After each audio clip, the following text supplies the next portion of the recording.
Very glad to be back here with you today. And I hope you're finding this day a good day. There is something of fall in the air today, which to me is, that great mixture of the freshness of having, the earth is kind of tired. It's produced all of its fruit, it's generated all of its hard work, and it's getting ready to enter into its dormant season. I'm not trying to rush it.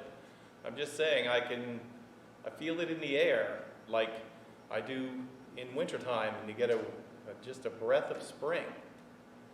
I'm hoping that the fall will bring us some more freedom in terms of our movement safely in our life. But today, again, echoing the theme of yesterday, this is another day which the Lord has made and invites us to find our way in the middle of whatever else is happening to a place of joy and hope and peace. So, my friends, how are you? I'll try to concentrate a little bit more on the idea that you might walk in and sit down to tell me what's going on your mind. What's troubling you? What would you change if you could change something that's out there in the world today? And how are you faring? How are you doing? Again, I give you time to answer, but what's happening in your life? And that's always, what's happening in our lives is always only that which we see at the present moment. There's always more to what's happening than we are aware of. And so sometimes in this time of pause, we get a chance to, I've forgotten about that, or I hadn't seen that as clearly as I would want to. So, what are you thinking about? What are you hoping for? It's been an interesting journey, this time of doing these video documents of our time together while we're apart. When I think about it, sometimes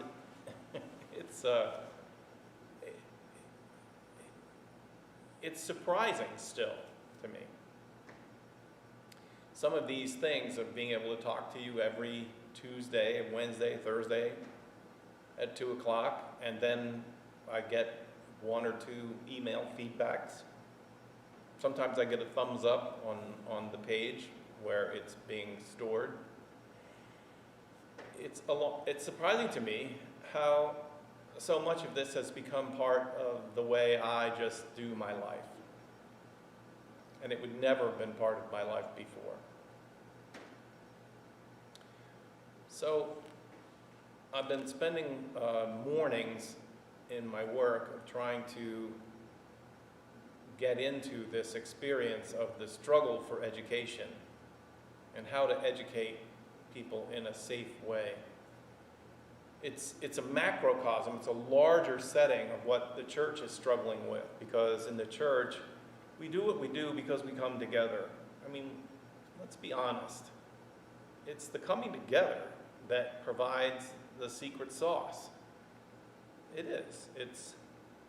Now, sometimes if you come together and it's not good, then that can be the problem. But for the community called the Church of Jesus Christ, it is our ability to know that we can come together that has fueled us, that has sent us further, whether it's coming together around a table to eat and talk about our life, or come together in the pastor's office and discuss things, or in a more supportive and an environment of support, coming together in larger groups, singing.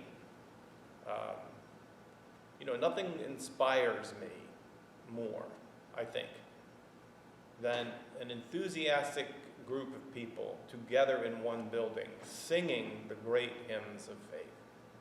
They're not always the old hymns. Sometimes they're the new ones that capture our hearts and minds. But it's about people together. So I suppose in some ways it's a little torturous to talk about that when we're still at a place right now where we can't really be together like that. But I still hold on to that. That's still who we are. Oh, there's my yawn. You can always set your watch by it. But I'm working with and listening to and talking with parents. I hear the concern in their eyes, I see the concern in their eyes and in their voices. They don't want to be irresponsible with their own health or their children's health, but they also do want their children to get an education. And they want them to have, kindergarten. It's kindergarten for some of these kids. They want to go to kindergarten. I have memories of kindergarten. It's important, I believe it. But it's the whole spectrum that's in front of me today. My stepdaughter is returning in some ways to classes. I hear of our other young adults that are engaging in going to college. One person from the community went off to college and the college is sending them back home. There are pockets of the virus that are, continue to shake its fist at us and say, you'll never be free. So I'm praying for and really hopeful for the work of our teachers in our school. At the present time, I think our staff right now is 10, and we'll be adding a couple more because we have some other families that are bringing their little children, their toddlers, to be cared for during the day while they go to work. And I just think it's a great ministry. It is. And you see the gratitude in the experience of the parents who believe that they've found a place to trust their children to, a group of people that they can trust their children to. And I think that our staff is very trustworthy. So I'm grateful for all of that experience. And then ready, willing, and able, as it's safe, to sort of recreate a community here of being together. So did you think about the question, how are you, yet? You know the answer to that yet? I'm not sure I know the answer to it for myself today. It's been a very rushed and busy 3 days. I just realized that coming into the setting today was so rushed. I was trying to think what feels different today. And I didn't put on the music in the background today, which often calms me, settles me, and helps me to focus on what I want to talk about today. It's been a really rushed couple of days. And I do want to say to you, I'll start talking about it now. I will be here tomorrow to do what will be the final broadcast of this pastor's chat for a period of 2 weeks.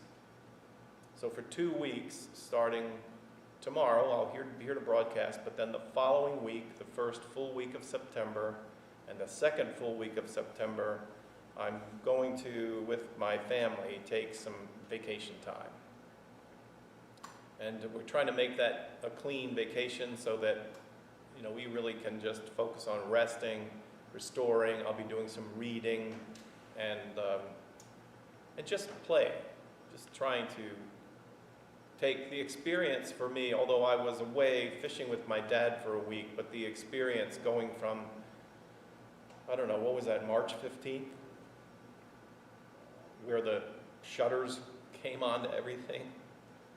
It just feels like one great big long enduring trial of trying to do what we need to do the best we can do, protect ourselves. And it's not that it's over, but I think that by taking a little siesta or a Sabbath away, it'll be good for me as I come back to re-engage. I'll visit you again here in this way. We'll take up the pastor's chat. We'll also be starting in a similar kind of fashion. Instead of me sitting here talking in the pastor's office, I'll be in a different environment and I'll be teaching. I'm going to pick up a group process we've been doing, which is reading kind of through the Bible and revisiting the Bible. It's not just reading it, it's really reading it and trying to get its story down. What is the consistent theme? What are the themes that come back over and over and over again so that we can answer the question, what's the Bible about? What is it really about? And is there a story? Is there an about for the Bible? And I'll be doing that probably 2 sessions of that, one live during the day and one live at night, because for some people I've talked to, they really want to see and be a part of watching the live experience. But we'll see. We'll see what happens. That'll all come after a time of vacation and rest.